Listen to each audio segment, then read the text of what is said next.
ரோமர் 8ஆம் அதிகாரம் முதல் வசனம். ரோமர் 8:1.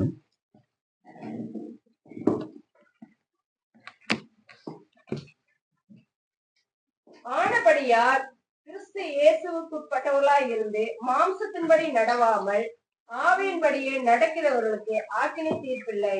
ஹல்லேலூயா. நல்ல கரங்களை உயர்த்தி ஹல்லேலூயா. நல்ல சத்தம் ஒரு ஹல்லேலூயா. எல்லாம் எப்படி இருக்கிறீங்க? சத்தம் கேட்கல. ஹல்லேலூயா. எல்லாம் நல்லா இருக்கிறீங்களா? சந்தோஷமா இருக்கிறீங்களா? சமாதானமா இருக்கீங்களா? அத்தனையும் கர்த்தர் உங்க வாழ்க்கையில தருவாராக. அவர் இந்த வருஷத்துல கொடுத்த எல்லா வாக்குத்தத்தங்களையும் ஆமென் என்றும் ஆமென் என்றும் உங்க வாழ்க்கையில நிறைவேற்றுவாராக. ஹல்லேலூயா. எழும்பி பிரகாசி, ஒளி வந்தது அப்படின்னு வேற சொல்லுகிறது. என்ன பண்ணணுமா? எழும்பி பிரகாசி. அப்போ இயேசு நம்ம வாழ்க்கையில வந்தது நம்மை பிரகாசிக்க செய்யும்படியாக. அவர் கொடுத்த அந்த வார்த்தைகளை நாம் கேட்கும்படியாக. அது ஒரு வாஞ்சியோடு, வாஞ்சி அப்படிங்கிற சொல்றதோட ஒரு வெறித்தனமா, என்னது சத்தமா சொல்லுங்களேன், வெறித்தனமா அந்த வார்த்தைய கேட்கணும், அந்த வார்த்தையை படிக்கணும், அந்த வார்த்தையை தியானிக்கணும், அந்த கர்த்தருடைய வார்த்தை அப்படின்னு ஒரு வெறித்தனமா யார் இருக்கிறாங்களோ அவருக்குள்ள கர்த்தரானவருடைய வாழ்க்கையை பிரகாசிக்க செய்வார். நல்ல கரங்களை வைத்து ஹல்லேலூயா சொல்லுங்களேன். ஹல்லேலூயா. அந்த ஒளியானது யாருடைய வாழ்க்கை? இந்த ஒளிங்கிறது கிறிஸ்து. கிறிஸ்துங்கிறது ஆவிய வார்த்தையாக இருக்கிறார். ஹல்லேலூயா. அந்த வார்த்தை ஆகிய கிறிஸ்து யாருக்குள்ளே வருகிறாரோ அவர்களுடைய வாழ்க்கையானது பிரகாசமா இருக்கும். ஆமென். ஹல்லேலூயா. மோசே நியாயப்பிரமாணம் அந்த பலகைகளை வாங்கிட்டாங்க இருந்து மலை மேல இருந்து கீழே இறங்கி வர்றாரு. அப்படி முகம் எப்படி இருந்துச்சான்? நல்லா சத்தமா சொல்லுங்க. பிரகாசமா இருந்துச்சான். ஜனங்கள் எல்லாம் அவருடைய முகத்தை பார்க்க முடியலையா? உங்க முகத்தை மூடிக்கொள்ளுங்க அப்படின்னு சொல்றாரு. அப்ப அந்த அளவுக்கு அவருடைய முகமானது பிரகாசமா இருந்தது வேதம் சொல்லுகிறது. ஹல்லேலூயா. அப்ப கர்த்தருடைய வார்த்தையை யாரு பெற்றுக்கொள்கிறார்களோ அத்தனுடைய வாழ்க்கையும் அல்ல அவருடைய முகமும் எப்படி இருக்குமா? பிரகாசமா இருக்கும். அப்ப வந்திருக்க உங்களுடைய முகத்துல நீ கர்த்தர் பிரகாசிக்க பண்ண போகிறார். நல்ல கரங்களை தட்டி, நல்ல சத்தமா நல்ல கரங்களை தட்டலாமா? அப்ப வந்திருக்க ஒவ்வொரு தேவர்களுடைய உங்களுடைய முகத்தையும் உங்களுடைய வாழ்க்கையும் கர்த்தர் இந்த நாளில பிரகாசிக்க பண்ண போகிறார். அப்ப அந்த ஞாயிற்றுக்கிழமை ஆராதனை அப்படிங்கிறது பாஸ்டர் சொன்ன மாதிரி ரொம்ப எந்த அளவுக்கு நம்ம என்ன வேலை இருந்தாலும் சரி அதை ஒதுக்கி வச்சுட்டு அது தேவனுக்குரிய நாள், கர்த்தருக்குரிய நாள் அப்படின்னு யாரு தேவனை தேடுகிறார்களோ, தேவனை வார்த்தையை தேடுகிறார்களோ அவருடைய வாழ்க்கையானது பிரகாசமா இருக்கும். ஹல்லேலூயா. சோ இன்னைக்கு கொடுத்த வார்த்தைகளை கூட நாம் தியானிக்க போகிறோம். இது ஒரு பேசிக்கான சத்தியம், ஒரு ஆரம்ப சத்தியம்னு வச்சுக்கோங்களேன். ஆனா கொஞ்சம் ஒரு ஆழமான சத்தியம், கொஞ்சம் ஆழமா அதை தியானிக்க போகிறோம்.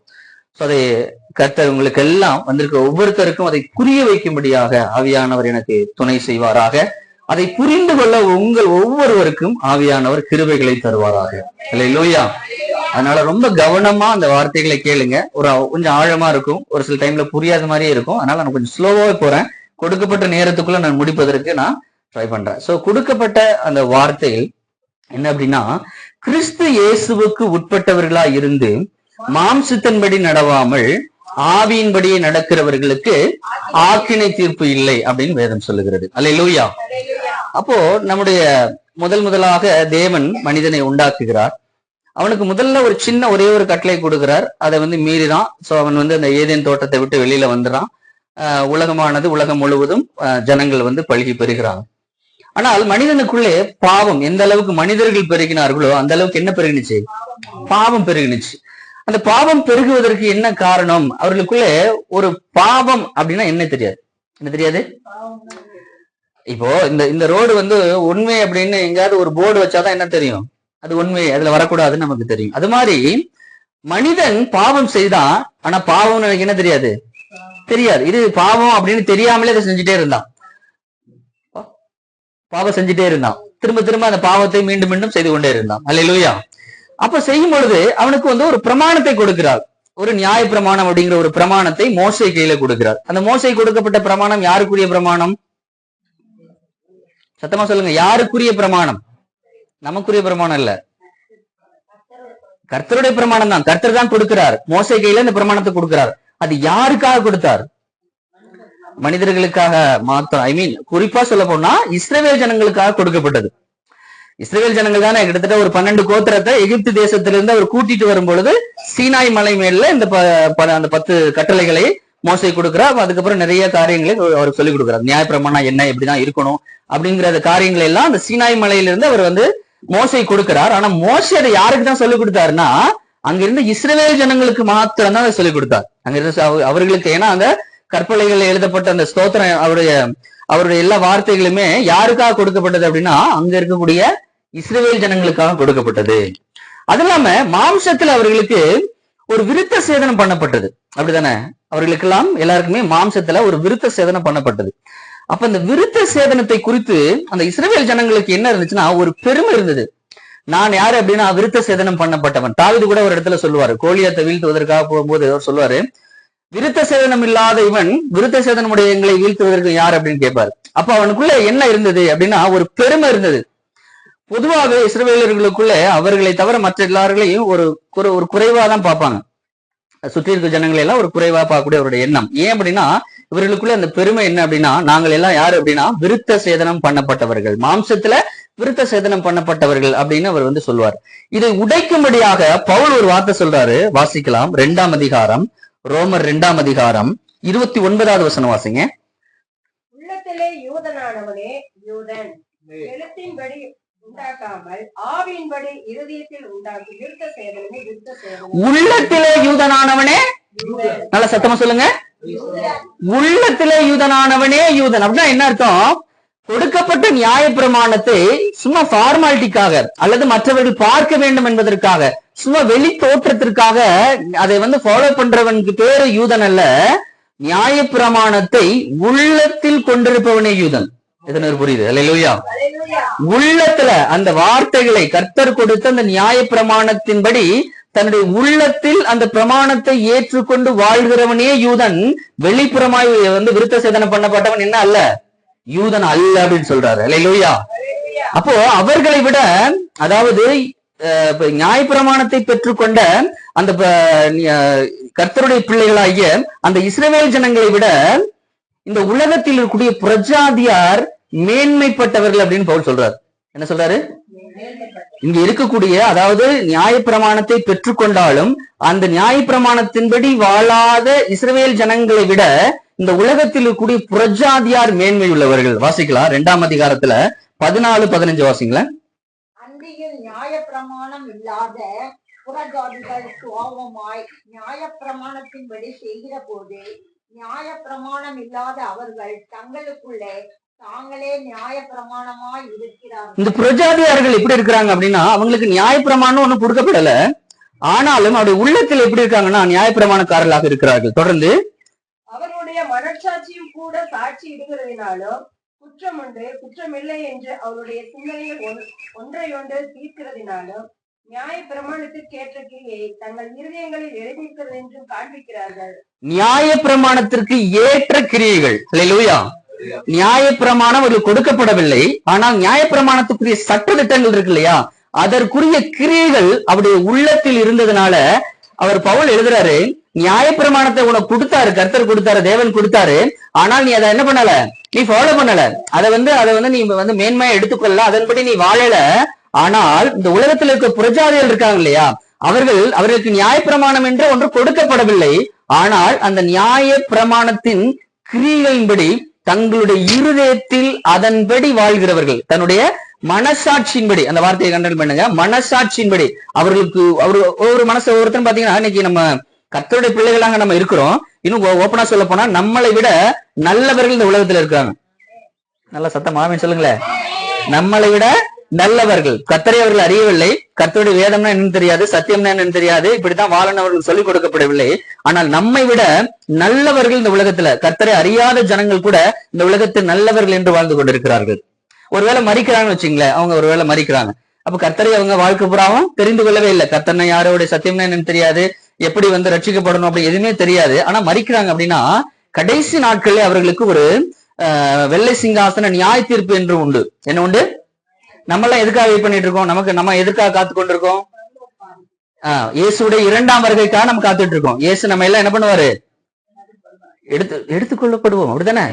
சத்தமே வரலையே, டவுட்டாவே இருக்கிறீங்களே. அல்லேலூயா. நாம எல்லாம் எங்க போறோம்? பரலோகத்துக்கு. இயேசுடைய 2ஆம் வருகையிலே அவர் வானத்தின் மத்தியில வரும் பொழுது நம்ம சபையானது எடுத்துக்கொள்ளப்பட்டு நாம் எங்க போய் நிக்க போறோம்? பரலோகத்தை அடைய போகிறோம். நல்லா சத்தமா, என்ன சத்தமா? அதுக்காக நம்ம அழைக்கப்பட்டிருக்கோம், அதுக்காக இவ்வளவு பாடுகள். அல்லேலூயா. ஞாயிற்றுக்கிழமை சபைக்கு வா, ஞாயிற்றுக்கிழமை வந்து பிரேயர்ல பண்ணு, வீட்டுல ஜெபம் பண்ணு, எல்லாம் எதுக்காக? இயேசு வரப்போகிறார். 2ஆம் வருகை ரொம்ப மிக மிக சமீபம். அவருடைய வருகையின் போது நம்ம எல்லாம் எடுத்துக்கொள்ளப்பட்டு டைரக்டா எங்க போக போறோம்னா பரலோக ராஜ்யத்தை அடைந்து கொள்ள போகிறோம். அப்ப சபையில நம்ம அத்தனை பேரும் அழைக்கப்பட்டது எதுக்காகனா நேரடியாக பரலோக ராஜ்யத்தை சுதந்திரத்துக் கொள்வதற்காக. ஆனால் புரஜாதியராக இருக்கட்டும் அல்லது இந்த 2ஆம் வருகையிலே கைவிடப்பட்டவர்களாகட்டும், அவர்கள் எல்லாருக்கும் என்ன உண்டுன்னா கடைசி காலத்துல, அதாவது கடைசி இந்த உலக முடிவுக்கு அப்புறம் ஒரு வெள்ளை சிங்காசன நியாய தீர்ப்பு என்று உண்டு. அல்லேலூயா. அந்த நியாய தீர்ப்பு எப்படி அந்த நியாய தீர்ப்பு கொடுக்கப்படும் அப்படின்னா, அவர்களுக்குள்ளே இந்த வாழ்றாங்க இல்லையா மனசாட்சியின்படி. எத்தனையோ நம்ம சுவிசேஷங்களை சொல்றோம், அவர்கள் ஏற்றுக்கொள்வதில்லை, அல்லது ஒருவேளை கர்த்தரை அறியாத இருந்தாலும் மரிக்கும் பொழுது அவர்கள் வெயிட் பண்றாங்க. எதுக்காக வெயிட் பண்றாங்க அப்படின்னா, அந்த கடைசி நாள்ல நடக்கக்கூடிய அந்த வெள்ளை சிங்காசன நியாய தீர்ப்புக்கு என்று அவர்கள் வெயிட் பண்றாங்க. அப்ப அந்த நியாய தீர்ப்பின் போது அவர்களுக்கு எப்படி தீர்ப்பு கொடுக்கப்படுகிறது அப்படின்னா, அவருடைய மனசாட்சியின்படி இந்த உலகத்துல வாழ்றாங்க இல்லையா, குற்றம் உண்டு குற்றம் இல்லை அப்படின்னு இந்த மனசாட்சியின்படி வாழ்றாங்க இல்லையா, அவர்களுடைய அந்த நீதியின்படி அவருடைய மனசாட்சியின்படி அவர்களுக்கு அந்த நியாய தீர்ப்பானது கொடுக்கப்படுகிறது. ஆனா நம்ம எங்க போறோம்? நமக்கு நேர பரலோகம் போறோம். அல்லேலூயா. அப்ப உங்களுக்கு அதான் நமக்கு அதான் மேன்மை. நம்ம நேரடியாக இந்த வேதத்தை அறிந்திருக்க அப்படின்னால நம்ம நேரடியா பரலோக ராஜ்யத்தை சுதந்திரத்துக் கொள்வோம். ஆனால் அவர்கள் எல்லாம் எதுக்காக வெயிட் பண்ணணும் அப்படின்னா, இந்த உலகத்தை முடிவு நம்ம எல்லாம் வந்து அடுத்து நடக்க போகக்கூடிய இந்த ஆன்டிகிறிஸ்ட் 7 வருஷம் ஆன்டிகிறிஸ்டோட ஆட்சிக்கு முன்பாகவே இந்த சபை எடுத்துக்கொள்ள போறோம். நம்ம நேரடியா பரலோக ராஜ்யத்தை சுதந்திரத்துக் கொள்வோம். ஆனால் அதற்கு பின்பாக 7 வருஷம் அரசாட்சி, அதுக்கப்புறம் பாத்தீங்கன்னா தேவனுக்கு இயேசு கிறிஸ்துடைய 1000 வருஷ அரசாட்சி, இதெல்லாம் முடிந்து இந்த உலகத்தின் முடிவு, இதெல்லாம் முடிந்ததுக்கு அப்புறம் தான் அவர்களுக்கு அந்த நியாய தீர்ப்பு என்று ஒன்று உண்டு. அல்லேலூயா. அப்போ அந்த இடத்துல பவுல் எழுதுறார், உள்ளத்தில் யூதனானவன் யூதனான் அல்ல, உண்மையிலேயே மனசாட்சியில யாரு வந்து இது குற்றம் உண்டு குற்றம் இல்லை என்று மனசாட்சியின்படி யார் வாழ்கிறார்களோ அவர்கள்தான் உண்மையான யூதன் என்று இந்த இடத்துல பவுல் எழுதுகிறார். அல்லேலூயா. அப்போ இஸ்ரவேல் ஜனங்கள் அவர்கள் பெற்றுக்கொண்டார்கள், அந்த இதத்தை அவர்கள் கொடுக்கப்பட்ட நியாயப்பிரமாணத்தை பெற்றுக்கொண்டார்கள். ஆனால் இந்த நியாயப்பிரமாணத்தை அவர்கள் கடைபிடிக்கவில்லை. அல்லேலூயா. அந்த நியாயப்பிரமாணத்தின்படி அவருடைய வாழ்க்கை அமையவில்லை. அவர்கள் நிறைய பாவம் செஞ்சுட்டே இருந்தாங்க, குற்றம் செஞ்சுட்டே இருந்தாங்க. ஏன் அவர்கள் குற்றம் செஞ்சாங்க அப்படின்னு பவுல் அதுக்கும் ஒரு வார்த்தை எழுதுறாரு. வாசிக்கலாம். 7ஆம் அதிகாரம் 15வது வசனம், 14வது வசனத்திலிருந்து ஆரம்பிங்க. மேலும் நமக்கு தெரிந்திருக்கிறபடி நியாய பிரமாணம் ஆவிக்குரியதா இருக்கிறது. நானோ பாவத்திற்கு கீழாக விற்கப்பட்டு மாம்சத்திற்குரியவனாய் இருக்கிறேன். எப்படி எனில் நான் செய்கிறது எனக்கே சம்மதி இல்லை. நான் விரும்புகிறதை செய்யாமல் நான் வெறுக்கிறதையே செய்கிறேன். பொதுவா பாவம் செய்யறவங்களை பாருங்களேன், அவங்கள்ட்ட கேட்டீங்க அப்படின்னா அந்த பாவத்தை யாராவது விரும்பி செய்வாங்களா? யாருமே விரும்பி செய்யறதில்ல. ஒரு குடிகாரனை எடுத்துங்களேன், அவனுக்கு அந்த குடிச்சு முடிச்ச உடனே அவனுக்குள்ள ஒரு உணர்வு வரும், இனிமே நான் என்ன பண்ணக்கூடாது, குடிக்க கூடாது அப்படிங்கிற உணர்வு அவனுடைய மனசுல வரும். ஆனா அந்த சரியான டைம், அந்த சாயந்தர டைம்ல வரும்பொழுது அவன் என்ன பண்றான் அப்படின்னா ஆட்டோமேட்டிக்கா அவனுக்கு அந்த உணர்வு மாறி அவன் குடிக்க போயிடும். அப்படிங்களா? அப்போ அந்த இடத்துல பவுல் எழுதுறாரு, நான் செய்கிறது எனக்கே சம்மதி இல்லை, நான் விரும்புகிறதை செய்யாமல் நான் வெறுக்கிறதே செய்தேன். அவனுக்கு பாவம் செய்வது, அதாவது இது வந்து எல்லாமே நியாயப்பிரமாணக்காரர்கள் கொடுக்கப்பட்டது, நீங்க எடுத்துக்கூடாது, நியாயப்பிரமாணர்கள் கொடுக்கப்பட்டது.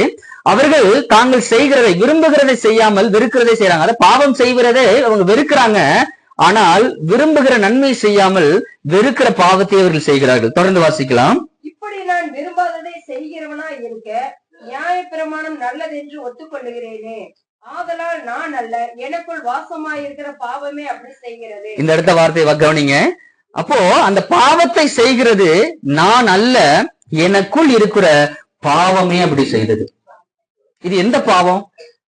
முதல்லையா மனுஷனுக்குள்ள எப்படி பாவம் வந்துச்சு அப்படின்னா ஆதாம் முதல்ல வந்துச்சு, அப்படித்தானே? முதல் முறையா, அதுக்கு முன்னாடி ஆதாம் படைக்கப்படும் பொழுது அவன் பாவ மனுஷனாக இல்லை. எப்பொழுது அவன் தேவனுடைய கட்டளை மீறினானோ முதலாக ஆதாமுக்குள்ள அந்த பாவம் வருது. அப்ப அந்த சந்ததியாக அடுத்த சந்ததியில அந்த பாவமானது தொடர்ந்து மனுஷனுக்குள்ள வருகிறது. அந்த பாவம், அதாவது மனுஷனுக்குள்ளுக்கு இருக்கக்கூடிய அந்த பாவம் தான் என்னை மீண்டும் மீண்டும் நான் வெறுக்கிறதையே செய்ய தூண்டுகிறது என்று எழுதுகிறார். தொடர்ந்து வாசிக்கலாம். எப்படி எனில் என்னிடத்தில், அதாவது என் மாம்சத்தில் நன்மை வாசமாய் இருக்கிறதில்லை என்று நான் அறிந்திருக்கிறேன். நன்மை செய்ய வேண்டும் என்கிற விருப்பம் என்னிடத்தில் இருக்கிறது, நன்மை செய்வதோ என்னிடத்தில் இல்லை. இந்த பாவம் எனக்குள்ள எப்படி வந்துச்சு அப்படின்னா அவர் எழுதுறாரு, என்னிடத்தில், அதாவது என் மாம்சத்தில் நன்மை வாசமாய் இருக்கிறதில்லை என்று நான் அறிந்திருக்கிறேன். என்னுடைய மாம்சத்துல நன்மை இல்லை. நம்ம மனுஷனை 3ஆ பிரிக்கிறோம், ஆவி, ஆத்மா, சரீரம் அப்படின்னு பிரிக்கிறோம். இந்த சரீரம் இருக்கு இல்லையா, சரீரமாகிய இந்த மாம்சத்துல நன்மை வாசமா இருக்கிறது இல்லை. ஏன்னா இந்த மாம்சத்துலதான் என்ன இருக்குன்னா பாவம் இருக்கிறது. அந்த ஆதாம் செய்த பாவம் அந்த தலைமுறையாக வரும் பொழுது இந்த மாம்சமாகிய இந்த சரீரத்துல அந்த பாவமானது இருக்கிறது. அப்ப நன்மை செய்ய வேண்டும் என்ற விருப்பம் என்னிடத்தில் இருக்கிறது, நன்மை செய்வதோ என்னிடத்தில் இல்லை. தொடர்ந்து வாசிக்கலாம். ஆதலால் நான் விரும்புகிற நன்மையை செய்யாமல் விரும்பாத தீமையையே செய்கிறேன். அந்தபடி நான் விரும்பாததை நான் செய்தால் நான் அல்ல, எனக்குள்ளே வாசமாயிருக்கிற பாவமே அப்படி செய்கிறது. ஆனபடியால் நன்மை செய்ய விரும்புகிற என்னிடத்தில் தீமை உண்டு என்கிற ஒரு பிரமாணத்தை காண்கிறேன். ஒரு புதிய பிரமாணத்தை பவுல் இந்த இடத்துல பார்க்கிறார். நன்மை செய்ய வேண்டும் என்ற எண்ணம் எனக்குள்ள இருக்கிறது. அதாவது நியாயப்பிரமாணம் அவருக்கு கொடுக்கப்படுகிறது. அந்த நியாயப்பிரமாணத்தின்படி வாழ வேண்டும் அப்படிங்கிற எண்ணம் அவருடைய மனசுல இருக்குது. மனசுங்கிறது ஆவி, அவருடைய ஆவியில இருக்கிறது. ஆனால் அந்த நன்மை செய்ய வேண்டும் என்கின்ற அந்த விருப்பம் என்னிடத்தில் இருக்கிறது. ஆனால் எனக்குள்ளே வாசமா இருக்கிற அந்த பாவமே அப்படி செய்கிறது. நன்மை செய்ய வேண்டிய விருப்பம் என்ற தீமை உண்டு என்கிற ஒரு பிரமாணத்தை, அதாவது ஆனபடினால் நன்மை செய்ய வேண்டும் என்ற விருப்பம் என்னிடத்தில் இருக்கிறது, ஆனால் தீமை உண்டு என்கிற ஒரு பிரமாணத்தை என்னுடைய சரீரத்தில் நான் பார்க்கிறேன். அல்லேலூயா. அப்ப விருப்பம் எனக்குள்ள இருக்குது. அதாவது என் மனசுக்குள்ள நன்மை செய்ய வேண்டும் என்ற விருப்பம் இருக்கு. ஆனா என்னுடைய மாம்சத்துல ஒரு புதிய பிரமாணம் இருக்கிறது. அந்த பிரமாணத்தை தான் சொல்றாரு, ஒரு புதிய பிரமாணத்தை காண்கிறேன். தொடர்ந்து உள்ளான மனுஷனுக்கு ஏற்றபடி தேவனுடைய நியாய பிரமாணத்தின் மேல் பிரியமா இருக்கிறேன். ஆகிலும் என் மனதின் பிரமாணத்திற்கு விரோதமாய் போராடுகிற வேறொரு பிரமாணத்தை என் அவயங்களில் இருக்க காண்கிறேன். அது என் அவயங்களில் உண்டாயிருக்கிற பாவ பிரமாணத்துக்கு என்னை சிறையாக்கி கொள்கிறது. அல்லேலூயா. இப்ப இந்த மாம்சத்தில் இருக்கக்கூடிய அந்த பாவ பிரமாணம் என்ன பண்ணுதுன்னா, என்னுடைய பாவத்திற்கு, அந்த பாவத்திற்கு என்னை சிறையாக்கி கொள்கிறது. கடைசி வசனம், நம்முடைய கர்த்தராகிய இயேசு கிறிஸ்து மூலமாய் தேவனை ஸ்தோத்திரிக்கிறேன். ஆதலால் நானே என் மனதினாலே தேவனுடைய நியாயப்பிரமாணத்திற்கும் மாம்சத்தினாலேயோ பாவ பிரமாணத்திற்கும் ஊழியம் செய்கிறேன். அப்ப ரெண்டு விதமா அந்த இடத்துல நான் ஊழியம் செய்யறேன். ஒண்ணு, மனதினால தேவனுடைய நியாயப்பிரமாணத்துக்கும் நான் ஊழியம் செய்யறேன். ஆனால் மாம்சத்தினாலேயோ, அதாவது என்னுடைய மாம்சத்தில் இருக்கக்கூடிய பாவத்தினாலேயோ நான் பாவ பிரமாணத்துக்கும் நான் ஊழியம் செய்கிறேன். அல்லேலூயா. அப்போ ரெண்டு பிரமாணம், ஒரு நியாய பிரமாணமும் இருக்கு, இன்னொன்னு பாவ பிரமாணமும் அவருடைய சரீரத்துல உண்டு அப்படிங்கிறத பவுல் எழுதுகிறார். அல்லேலூயா. அப்போ இது யாருக்கு உரியது அப்படின்னா, நியாய பிரமாணக்காரர்களுக்கு. அவர்களால அந்த பாவத்தை மேற்கொள்வதற்கு அவர்களுக்கு பலன் இல்லை. தொடர்ந்து அவர்கள் அந்த வருஷம் போய் ஒரு ஆட்டுக்குட்டியை பலியிடுறாங்க. ஆனால் மீண்டும் மீண்டும் என்ன பண்றாங்கன்னா, தொடர்ந்து அந்த பாவத்தின் அடிமைத்தனத்துலதான் இருக்கிறாங்களே ஒழிஞ்சு அதுல இருந்து அவர்கள் விடுதலையாகவில்லை. ஆமென். அல்லேலூயா. அப்போ நாம் அடுத்த வசனத்துல அப்படி சொல்கிறது 8:1, கிறிஸ்து இயேசுவுக்கு உட்பட்டவர்களா இருந்து மாம்சத்தின்படி நடவாமல் ஆவியின்படியே நடக்கிறவர்களுக்கு ஆக்கினை தீர்ப்பு இல்லை. தொடர்ந்து வாசிக்கலாம். கிறிஸ்து இயேசுவினாலே ஜீவனுடைய ஆவியின் பிரமாணம் என்னை பாவம் மரணம் என்பவர்களின் பிரமாணத்தினின்று விடுதலை ஆக்கிற்று. அப்ப நம்முடைய மாம்சத்துல ஒரு பிரமாணத்தை பார்த்தோம் இல்லையா? அதாவது இஸ்ரவேல் ஜனங்களுக்கு அந்த மாம்சத்துல என்ன இருக்குன்னா, பாவ பிரமாணம் என்று ஒரு பிரமாணம் உண்டு. அந்த பிரமாணத்தை அதிலிருந்து விடுதலையாக்குனது எது அப்படின்னா, கிறிஸ்து இயேசுவினாலே ஜீவனுடைய ஆவியின் பிரமாணம். அல்லேலூயா. நல்ல கரங்களை தட்டுங்க. ஜீவனுடைய ஆவியின் பிரமாணம். அப்ப நாம் வாழ்ந்து கொண்டிருக்கிறது என்ன பிரமாணம் அப்படின்னா, கிருபையின் பிரமாணம். இந்த பிரமாணத்தை தான் அந்த இடத்துல பவுல் எழுதுறாரு, ஜீவனுடைய ஆவியின் பிரமாணம். ஜீவனுள்ள ஆவியின் பிரமாணம் என்னை அந்த மரணம் என்பவர்களின், அதாவது என்னை பாவம் மரணம் என்பவர்களின் பிரமாணத்தினின்று விடுதலையாக்கிற்று. அல்லேலூயா. அந்த இஸ்ரவேலரால அதை மேற்கொள்ள முடியாத அந்த பாவம் மரணம் அப்படிங்கிற அந்த பிரமாணத்திலிருந்து நம்மை விடுதலையாக்கினது எது அப்படின்னா, கிறிஸ்துவுடைய கிருபை பிரமாணம். அல்லேலூயா. எப்படி நம்ம விடுதலையாக்கப்பட்டோம்? விடுதலையாக்கப்பட்டோம்? முதல் முறையா நம்ம என்ன பண்ணோம்? ஞானஸ்தானம் எடுத்தோம் இல்லையா? இப்ப ஞானஸ்தானம் எடுக்கும் பொழுது நமக்குள்ள என்ன இருக்கு அப்படின்னா, விசுவாசத்தோட ஞானஸ்தானம் எடுக்கிறோம். எப்படி? விசுவாசத்தோட நம்ம ஞானஸ்தானம் எடுக்கிறோம். அதான் வேதம் சொல்லுகிறது. 6ஆம் அதிகாரம் 4வது வசனம் இப்படி சொல்கிறது, மேலும் பிதாவின் மகிமையினாலே கிறிஸ்து மரித்தோரிலிருந்து எழுப்பப்பட்டது போல நாமும் புதிதான ஜீவன் உள்ளவர்களாய் நடந்து கொள்ளும்படிக்கு அவருடைய மரணத்திற்குள்ளாக்கும் ஞானஸ்தானத்தினாலே கிறிஸ்துவுடனே கூட அடக்கம் பண்ணப்பட்டோம். அப்ப ஞானஸ்தானம்ங்கிறது என்ன அப்படின்னா, கிறிஸ்துவுடனே கூட நாம் அடக்கம் பண்ணப்பட்டோம். கிறிஸ்துவுடனே கூட அடக்கம் பண்ணப்பட்டோம். இது எல்லாமே விசுவாசத்தினால. உண்மையா யாரும் அடக்கம் பண்ணப்பட்டோமா? இல்ல, எல்லாமே விசுவாசத்தினால. நான் என்னுடைய இயேசு கிறிஸ்து மீது, தேவன் மீது கொண்ட விசுவாசத்தினாலே அந்த ஞானஸ்தானம் என்பது என்ன அப்படின்னா, அவருடைய புதிதான ஜீவனுள்ளதாய் நடந்து கொள்ளும்படிக்கு அவருடைய மரணத்திற்கு உள்ளாகும் ஞானஸ்தானாலே கிறிஸ்துடனே கூட நான் அடக்கம் பண்ணப்படுகிறேன். அல்லேலூயா. கிறிஸ்துடனே கூட நான் அடக்கம் பண்ணப்படுகிறேன். பொதுவா பாருங்க, ஒருத்தர் வந்து ஒரு 10 வருஷம் தண்டனை கொடுக்கப்படுதுன்னு வச்சுங்களேன். ஒருத்தர் ஏதோ ஒரு தப்பு பண்ணிட்டா அவனுக்கு 10 வருஷம் தண்டனை கொடுக்கப்படுகிறது. 2 வருஷத்துல அவர் மரித்து விட்டான், 2 விதத்துல வந்து இறந்து போயிட்டான் அப்படின்னா, மீதம் இருக்கக்கூடிய இந்த 8 வருஷம் அவனுக்கு தண்டனை கொடுப்பாங்களா? அந்த பணத்தை கொண்டு போய் ஏதாவது பெட்டியில வச்சு அது சரியில கொண்டு வச்சிருப்பாங்களா? இல்ல, அவனை கொண்டு போய் அடக்கம் பண்ணிடுவாங்க. அப்ப என்ன நடக்குதுன்னா, அவன் செஞ்ச பாவம் அதுல இருந்து போயிடுது, அவன் மீது அவனுக்கு கொடுக்கப்பட்ட தண்டனை அதோட போயிடுது. சொல்றது புரியுதுங்களா? அவன் மரிக்கும் பொழுது அவன் மீது குற்றம் சுமத்தப்பட்ட அந்த குற்றமும் அவனை விட்டு போயிடுது, அவனுக்கு கொடுக்கப்பட்ட தண்டனையும் அவனை விட்டு நீங்களாகி விடுகிறது. அல்லேலூயா. அதே போலதான் இயேசு கிறிஸ்துவோடு நாம் அடக்கம் பண்ணப்படும் பொழுது நம்முடைய மாம்சத்தில் இருந்த அந்த பாவமானது, அந்த மரணம் பாவம் அப்படிங்கிற அந்த பாவ மரணமானது, அந்த அந்த உடன்படிக்கையானது அதோடு நம்மை விட்டு விலகி போய்கிறது என்று வேதம் நமக்கு சொல்லுகிறது. அல்லேலூயா. 8:3 வாசிங்க. 8ஆம் அதிகாரம் 3வது வசனம். அதெப்படியெனில் மாம்சத்தினாலே பலவீனமாயிருந்த நியாயப்பிரமாணம் செய்யக்கூடாததை தேவனே செய்யும்படிக்கு தம்முடைய குமாரனை பாவ மாம்சத்தின் சாயலாகவும் பாவத்தை போக்கும் பலியாகவும் அனுப்பி மாம்சத்திலே பாவத்தை ஆக்கினைக்குள்ளாக தீர்த்தார். நல்ல கரங்களை தட்டி, நல்ல சத்தமா கரங்களை தட்டுங்களே. தேவன் இந்த பிரமாணத்திலிருந்து, அதாவது நியாயப்பிரமாண காலுடைய அந்த மாம்சத்தில் இருந்த பாவம் மரணம், இந்த பிரமாணத்திலிருந்து மனுஷனை எப்படி விடுதலையாக்க வேண்டும் என்று அப்படி யோசிக்கிறாரு. அப்ப தேவன் என்ன பண்றான்னா, தன்னுடைய ஒரே பேரான குமாரனை, அல்லேலூயா. ஏன்னா நான் படைத்த அந்த மனுஷன், நம்ம யாரு படைக்கிற மனுஷனை? தேவன் தன்னுடைய கையை கொண்டு அந்த மண்ணை பிசைந்து அந்த மனுஷனை உருவாக்குறார். தான் படைத்த அந்த மனிதனை, அந்த மனிதன் விடுதலையாக்கப்படுறா, மீண்டும் மீண்டும் பாவம் செய்யறான். அவன் எங்க போகணும், எங்க வரணும்? எதுக்காக மனுஷன் படைக்கப்பட்டான்? பரலோகத்தை அடையணும். தேவன் தன்னுடைய ராஜ்யத்துல அவர்களை கூட்டி சேர்க்க முடியாத மனுஷனை படைக்கிறார். அப்ப அந்த மனுஷனை படைத்த மனுஷன் மீண்டும் மீண்டும் பாவம் செய்யறதுனால அவன் தன்னை எதற்காக, என்ன நோக்கத்திற்காக அவன் படைக்கப்பட்டானோ அந்த நோக்கம் நிறைவேறாம போகுது.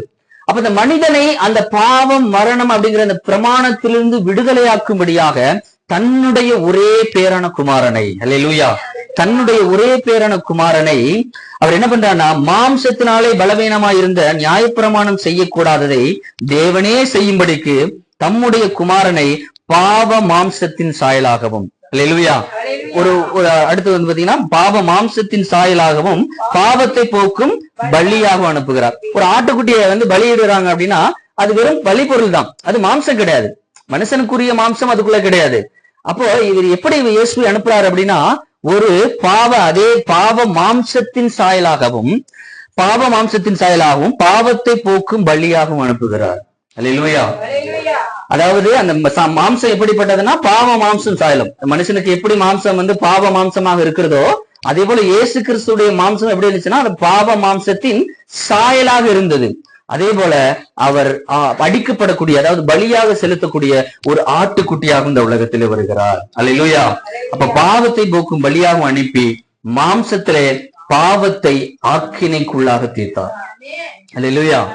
அந்த மாம்சத்துல இருந்துச்சுல ஒரு பாவம், அதை என்ன பண்றாருன்னா சிலுவையில அந்த பாவத்தை ஆக்கினைக்குள்ளாக தீர்த்தார். அல்லேலூயா. நல்ல கரங்களை தட்டலாமா? அப்ப நம்முடைய மாம்சத்தில் இருந்த அந்த பாவத்தை இயேசு கிறிஸ்துடைய மரணம், இயேசு கிறிஸ்து இந்த சிலுவையில எப்படி வந்து ஒரு ஆட்டுக்குட்டி பலியிடப்படுகிறதோ, அதை வெட்டி முழுமையாக அந்த ரத்தத்தை இந்த பூமியிலே சிந்துகிறார்களோ, அதே போல இயேசு கிறிஸ்து இந்த சிலுவையிலே அவர் பலியிடப்படுகிறார். அல்லேலூயா. அவர் கைகளிலும் கால்களிலும் ஆணியடிக்கு ஒப்பு கொடுக்கப்படுகிறார். அவருடைய தலையிலே முள்கிரீடம் சூடப்படுகிறது. அவருடைய சரீரத்திலே ஒரு சொட்டு ரத்தம் இல்லாமல் இந்த பூமியிலே சிந்தப்படுகிறது. அல்லேலூயா. அப்ப இந்த மாம்சத்தில் இருந்த அந்த பாவ பிரமாணத்தை தேவன் என்ன பண்றாருன்னா ஆக்கினைக்குள்ளாக தீர்த்தார். ஆமென். அல்லேலூயா. அப்ப அந்த மரணத்தோடு, இயேசு கிறிஸ்துவுடைய மரணத்தோடு நாம் எப்பொழுது ஞானஸ்தானம் எடுக்கிறோமோ அப்பொழுது என்ன பண்ணப்படுகிறோம்னா அந்த இயேசு கிறிஸ்துடைய மரணத்தின் சாயல்ல நாம் அடக்கம் பண்ணப்படுகிறோம். ஆமென். அப்ப மனுஷன் ஒரு குழந்தை பிறக்கும் போதே எதோட தான் பிறக்குது? தாவீது எழுதுறான், நான் தாயின் வயிறில் பிறக்கும் போதே நான் பாவத்தோடு பிறந்தேன். கற்பத்துல பிறக்கும் பொழுது நான் இப்படிதான் பிறந்தேன். தாயின் கருவில் பிறக்கும் பொழுதே நான் அவருடைய அந்த பாவத்தை சுமந்து கொண்டு பிறக்கிறேன் அப்படின்னு தாவீது எழுதுறார். அப்போ ஒரு குழந்தை பிறக்கும் பொழுது தன்னுடைய பெற்றோர்கள் தன்னுடைய முன்னோர்கள் செய்த பாவம் அந்த சாபத்தை சுமந்து கொண்டுதான் இந்த உலகத்துல குழந்தை பிறக்குது. அப்ப எப்பொழுது நாம் ஞானஸ்தானம் எடுக்கிறோமோ நாம் என்ன பண்ணப்படுகிறோம்னா அடக்கம் பண்ணப்படுகிறோம். அப்ப நான் என்ன பண்றேன்னா மரிக்கிறேன், என்னுடைய பழைய மாம்சம் மரிக்கிறது. அப்ப எனக்குரிய தண்டனை, என் மீது சுமத்தப்பட்ட அந்த பாவமும் என் மீது சுமத்தப்பட்ட தண்டனையும் அதோடு என்னை விட்டு விலகுகிறது. எத்தனை பேர் புரிந்தவர்கள் அல்லேலூயா சொல்லுங்க. அல்லேலூயா.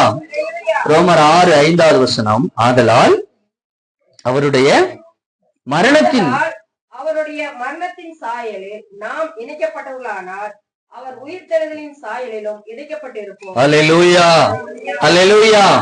அப்ப நான் அவருடைய மரணத்தின் சாயலில் நான் இணைக்கப்பட்டேன். ஆனால் எப்பொழுது நான் ஞானஸ்தானம் எடுக்கும் பொழுது அவருடைய மரணத்தின் சாயலில் நான் இணைக்கப்படும் பொழுது நான் அவருடைய உயிர்த்தெழுதின் சாயலிலும் நான் இணைக்கப்படுகிறேன். அல்லேலூயா. எனக்குள்ள இருந்த பாவம் நீங்கி, அந்த மாம்சத்தில் இருந்த பாவ பிரமாணம், மரணம் பாவம் அப்படிங்கிற அந்த பிரமாணம் நீங்கி நான் புது சிருஷ்டியாக புது மனிதனாக இந்த உலகத்துல நான் வெளியில வருகிறேன். அல்லேலூயா. அப்ப நாம் அதுல இருந்து விடுதலையாக்கப்படுகிறோம். அதுல இருந்து விடுதலையாக்கப்பட்டு புது சிருஷ்டியாக இந்த உலகத்தில் நாம் வாழ்ந்து கொண்டிருக்கிறோம். எத்தனை பேர் விசுவாசிக்கிறீங்க? அல்லேலூயா, அல்லேலூயா. அப்போ நம்ம மேல் சுமத்தப்பட்ட அந்த பாவமானது நம்மை மேற்கொள்ளாது அப்படின்னு பவுல் எழுதுறார். அந்த பாவமானது ஏன் அப்படின்னா நம்முடைய மாம்சத்தில் இப்ப என்ன இல்ல? நல்லா சத்தமா சொல்லுங்க. என் மாம்சத்துல என்ன இல்ல? இப்போ பாவம் இல்லை. அந்த பாவமானது என்னை மேற்கொள்ளாது. வாசிக்கலாம் 6:14.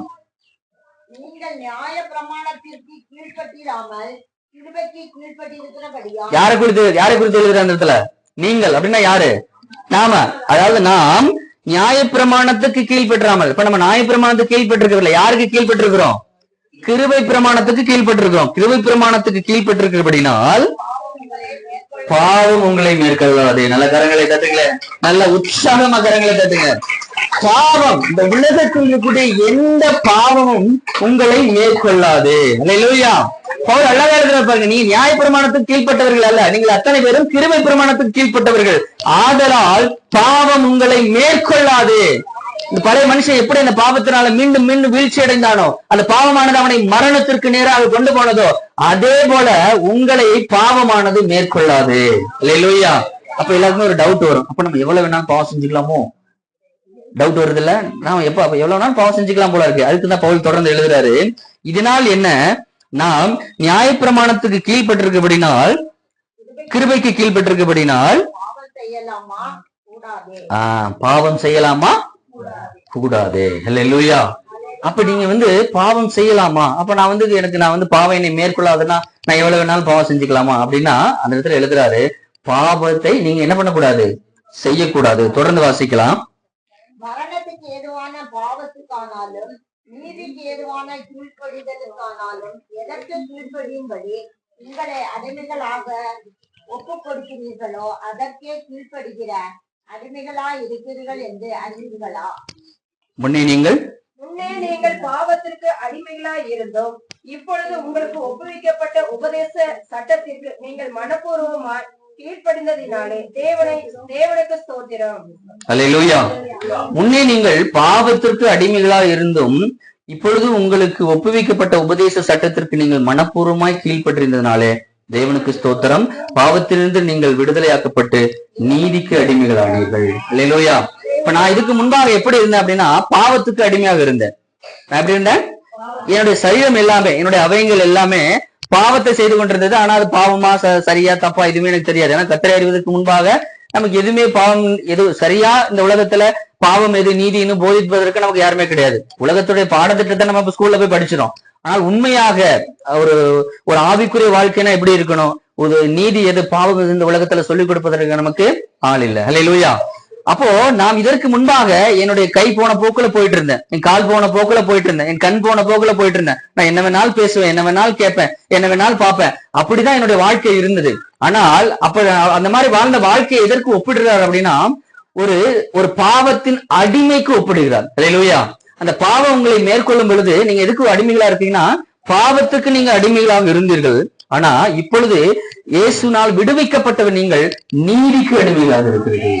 ஆமென். அல்லேலூயா. அந்த இடத்துல உங்களுடைய அவயங்கள் எல்லாம் தேவனுக்கு என்று ஒப்புக் கொடுங்கன்னு எழுதுறாரு. 6 அதிகாரம் 11 10 வாசிக்கலாம். அவர் மரித்து 10. அவர் மரித்தது பாவத்திற்கென்று ஒரே தரம் மரித்தார். அவர் பிழைத்திருக்கிறது தேவனுக்கென்று பிழைத்திருக்கிறார். அவர் மரித்தது யாரு? இயேசு கிறிஸ்து மரித்தது பாவத்திற்கென்று மரித்தார். அவர் மீது ஏன்னா சிலுவையில் அவர் பலியிடப்படும் பொழுது இந்த உலகத்தின் எல்லா பாவத்தையும் அவர் மேல் சுமத்தப்படுகிறது. அல்லேலூயா. ஒரு ஆட்டுக்குட்டி எப்படி அது தன்னுடைய பாவத்தை அது மேல சுமத்தி பலியிடுறாங்களோ அதே போல இயேசு கிறிஸ்து பலியிடும் பொழுது இந்த உலகத்தில் இருக்கக்கூடிய எல்லா மனிதனுடைய பாவத்தையும் இயேசு கிறிஸ்து மீது சுமத்தி அவரை பலியாக செலுத்துகிறார். அல்லேலூயா. அப்ப அந்த பலியாக செலுத்தினது எதுக்கு அப்படின்னா இந்த உலகத்தின் பாவத்திற்காக. ஆனால் அவர் பிழைத்திருக்கிறது எதற்காக? தேவனுக்கென்று பிழைத்திருக்கிறார். அப்படியே நீங்களும் உங்களை பாவத்திற்கு மரித்தவர்களாகவும் நம்முடைய கர்த்தராகிய இயேசு கிறிஸ்துவுக்குள் தேவனுக்கென்று பிழைத்திருக்கிறவர்களாகவும் எண்ணிக்கொள்ளுங்கள். நல்ல கரங்களை உயர்த்தி ஒரு அல்லேலூயா சொல்லலாமா? அல்லேலூயா, அல்லேலூயா. அப்போ நீங்கள் எதற்காக, நீங்க இதற்கு முன்பாக நான் பாவத்திற்காக மரித்து, அதாவது இயேசுவோட நான் அதுக்கு அவருடைய ஞானஸ்தானத்துல நான் மரிக்கும் பொழுது, அதாவது அடக்கம் பண்ணப்படும் பொழுது நான் என்னுடைய பாவத்திற்காக மரித்து விட்டேன். நான் பிழைத்திருப்பது யாருக்காக அப்படின்னா இயேசு கிறிஸ்துவுக்குள்ளாக நான் தேவனுக்கென்று பிழைத்திருக்கிறேன். ஆமென், அல்லேலூயா. அப்ப நான் ரட்சிக்கப்பட்டுட்டேன்னா என்ன அர்த்தம்? என் வாழ்க்கை சரி, என்னுடைய ஆவிக்குரிய ஜீவிதம் யாருக்காக அப்படின்னா இந்த உலகத்தில் இருக்கக்கூடிய உலகத்தின் காரியங்களுக்காக அல்ல. நான் எதற்காக அழைக்கப்பட்டிருக்கேன் அப்படின்னா நான் பாவத்திற்கு மரித்த நான் இயேசு கிறிஸ்துவுக்கு உள்ளாக நான் தேவனுக்கென்று நான் பிழைத்திருக்கிறேன். நல்ல கரங்களை தட்டலாமா? அல்லேலூயா, அல்லேலூயா. அப்ப நான் இப்ப எனக்குன்னு வாழ்றதுக்கு நான் அழைக்கப்படவில்லை. அதான் ரொம்ப ரொம்ப சுருக்கமா சொல்லப்போனா எப்படி, எனக்காக அல்லது இந்த உலகத்தில் இருக்கக்கூடிய காரியங்களுக்காக, உலகத்தின் சந்தோஷத்துக்காக நான் வாழ்வதற்காக அழைக்கப்பட்டவன் அல்ல. நான் யாருக்காக அழைக்கப்பட்டேன்னா தேவனுக்கென்று பிரித்தெடுக்கப்பட்ட ஒரு வாழ்க்கை வாழ்வதற்காக அழைக்கப்பட்டேன். அதுக்காக நான் சாப்பிடக்கூடாதா, தூங்கக்கூடாதா, இந்த உலகத்துல ரொம்ப ஆசீர்வாதமா இருக்கக்கூடாது அப்படிலாம் இல்ல. என்னுடைய வாழ்க்கை அர்ப்பணிப்பு யாருக்காக அப்படின்னா தேவனுக்கென்று நான் வாழ்ந்திருக்கிறேன். அல்லேலூயா. நம்முடைய நடக்கைகள் எல்லாமே தேவனுக்கென்று ஒரு அர்ப்பணிக்கப்பட்ட வாழ்வை வாழ்வதற்காக, அதாவது பிரித்தெடுக்கப்பட்ட ஒரு வாழ்க்கை. நம்ம பொதுவா நம்ம யாரு கூட கம்பேர் பண்ணோம்னா இந்த உலகத்தில் இருக்கக்கூடியதான் கம்பேர் பண்ணுவோம். அவங்க அப்படி இருக்காங்க, அவர்கள் நல்ல கார் வச்சிருக்காங்க, நல்ல வீடு வாங்கியிருக்காங்க. இந்த உலகத்துல இருக்காங்க. ஒரு சில பாவங்கள் செய்யும்போது ஒரு லஞ்சம் வாங்குறேன்னு வச்சுங்களேன், அவன் லஞ்சம் வாங்குறான், ஏன் நான் லஞ்சம் வாங்க கூடாது? அவங்க சீரியல் பாக்குறாங்க, நான் ஏன் சீரியல் பார்க்க கூடாது? அவங்க ரீல்ஸ் பாக்குறாங்க, நான் ஏன் பார்க்க கூடாது? இப்படி எல்லாம் நமக்கு ஒரு கேள்வி வரும் இல்லையா? அதுக்குதான் வேதம் நமக்கு சொல்கிறது, இந்த உலகத்தில் இருக்கக்கூடிய மனிதர்களை போல வாழ்வதற்காக நான் அழைக்கப்படவில்லை. நான் எப்பொழுது இயேசு கிறிஸ்துடைய மரணத்தின் சாயலாக நான் ஒப்பு கொடுக்கப்பட்டேனோ, எப்பொழுது நான் மரிப்பதற்கு என்னை நான் ஒப்பு கொடுத்தேனோ, நான் பிழைத்திருப்பது நான் அல்ல, கிறிஸ்துவே எனக்குள்ளே பிழைத்திருக்கிறார். அல்லேலூயா. அப்ப நான் இயேசு கிறிஸ்துவை போல நான் என்னுடைய பாவத்துக்கு மரித்து நான் பிழைத்திருப்பது இயேசு கிறிஸ்துவுக்கு உள்ளாக தேவனுக்கென்று நான் பிழைத்திருக்கிறேன். ஆமென், அல்லேலூயா. அப்படிப்பட்ட வாழ்க்கை அது எப்படி வாழணும் அப்படிங்கறத நம்ம தொடர்ந்து நம்ம பார்க்க போறோம். 8ஆம் அதிகாரம் 10-11. மேலும் கிறிஸ்து உங்களில் இருந்தால் சரீரமானது பாவத்தின் நிமித்தம் மரித்ததாயும் ஆவியானது நீதி நிமித்தம் ஜீவனுள்ளதாயும் இருக்கும். ஸ்தோத்திரம். ஹல்லேலூயா, ஹல்லேலூயா. 4வது வசனத்திலிருந்து வாசிக்கலாம். 8:4. மாம்சத்தின்படி நடவாமல் ஆவியின்படி நடக்கிற நம்மிடத்தில் நியாயப்பிரமாணத்தின் நீதி நிறைவேறும்படிக்கு அப்படி செய்தார். அன்றையும் மாம்சத்தின்படி நடக்கிறவர்கள் மாம்சத்துக்குரியவர்களை சிந்திக்கிறார்கள், ஆவியின்படி நடக்கிறவர்கள் ஆவிக்குரியவைகளை சிந்திக்கிறார்கள். அல்லேலூயா. மாம்சத்தின்படி நடக்கிறவர்கள் மாம்சத்திற்குரியவைகளை சிந்திக்கிறார்கள், ஆவியின்படி நடக்கிறவர்கள் ஆவிக்குரியவைகளை சிந்திக்கிறார்கள். அப்ப நாமெல்லாம் யாரு அப்படின்னா ஆவிக்குரியவர்கள் அப்படிங்கிற ஒரு பேர் இருக்கா? நமக்குள்ள என்ன பேர் இருக்கு? ஆவிக்குரியவர்கள் அப்படிங்கிற பேர் இருக்கு. அதுதான் முதல் வசனத்துல கிறிஸ்து இயேசுவுக்கு உட்பட்டவர்களா இருந்து மாம்சத்தின்படி நடவாமல் ஆவியின்படியே நடக்கிறவர்களுக்கு ஆக்கினை தீர்ப்பு இல்லை. இதுல எப்படி, அதாவது தமிழ்ல எப்படி போட்டிருக்கு, ஆனா ஆங்கில வேதாகத்துல எப்படி போட்டிருக்குன்னா கிறிஸ்து இயேசுவுக்கு உட்பட்டவர்களா இருப்பவர்களுக்கு ஆக்கினை தீர்ப்பு இல்லை. யாருக்கு? கிறிஸ்து இயேசுவுக்கு உட்பட்டவர்களா இருப்பவர்களுக்கு ஆக்கினை தீர்ப்பு இல்லை. ஏனென்றால் அவர்கள் மாம்சத்தின்படி நடவாமல் ஆவியின்படியே நடக்கிறவர்கள். அல்லேலூயா. அப்ப கிறிஸ்து இயேசுவுக்கு உட்பட்டவர்களாகிய நாம், அதாவது ஞானஸ்தானம் பெற்ற நாம் எப்படிப்பட்டவர்களாக இருக்கிறோம் அப்படின்னா மாம்சத்தின்படி நடவாமல் ஆவியின்படி நடக்கிறவர்களாக நாம் இருக்கிறோம். ஆமென். அதனாலதான் நமக்கு என்ன பேரு? ஆவிக்குரியவர்கள் அப்படிங்கிற பேரு. அப்ப இந்த ஆவியின்படி நான் நடக்கிறதுனால நான் ஆவிக்குரியவன் அப்படின்னு நான் பெயர் பெற்றிருக்கிறேன். ஆதலால், அதாவது ஆவியின்படி நான் நடக்கிறதுனால எனக்கு இந்த உலகத்தில் ஆக்கினை தீர்ப்பு இல்லை. நல்ல கரங்களை உயர்த்தி அல்லேலூயா சொல்லலாமா? அல்லேலூயா. இப்ப நமக்கெல்லாம் ஆக்கினை தீர்ப்பு இல்லை. என்ன நிறைய ஆக்கினை தீர்ப்பு நம்ம வேதத்துல பாக்குறோம் இல்லையா? நிறைய அடிக்கடி பாத்தீங்க அப்படின்னா அந்த நோவா காலத்துல ஒரு ஆக்கினை தீர்ப்பு கொடுக்குறாரு, சோதம் குமார பட்டணத்துக்கு ஒரு இது மாதிரி நிறைய ஆக்கினை தீர்ப்புகளை நம்முடைய வேதம் முழுவதும் நம்ம பார்க்கிறோம். அப்போ நம்ம இந்த உலகத்தில் வாழும் பொழுது நாம் ஆவியின்படி நடப்பவர்களுக்கு, யாருக்கு? ஆவியின்படி நடப்பவர்களுக்கு ஆக்கினை தீர்ப்பு இல்லை என்று வேதம் சொல்லுகிறது. அதான் 5வது வசனத்துல, மாம்சத்தின்படி நடக்கிறவர்கள் மாம்சத்துக்குரியவைகளை சிந்திக்கிறார்கள், ஆவியின்படி நடக்கிறவர்களோ ஆவிக்குரியவைகளை சிந்திக்கிறார்கள். அல்லேலூயா. அதாவது ஒரு மனுஷனுக்குள்ள பாவம் வந்தாலும் சரி, இல்ல வேற எந்த ஒரு காரியமா இருந்தாலும் சரி, முதல்ல எங்க இதை ஆரம்பிக்கும் அப்படின்னா நம்முடைய சிந்தையில. எங்க ஸ்டார்ட் ஆகுது? எங்க ஸ்டார்ட் ஆகுது? ஆரம்பிக்கிறது எங்க? சிந்தை. ஒண்ணும் இல்ல, இப்ப எல்லாரும் ஒரு சில பேர் டைலர்ஸ் எல்லாம் இருக்கீங்கன்னு வச்சுங்களேன். ஒரு பீஸை தைக்கணும் அப்படின்னா கூட சிந்தனையில அந்த எண்ணம் வரணும், அதுல அதற்குரிய அறிவு வரணும், அப்படித்தானே?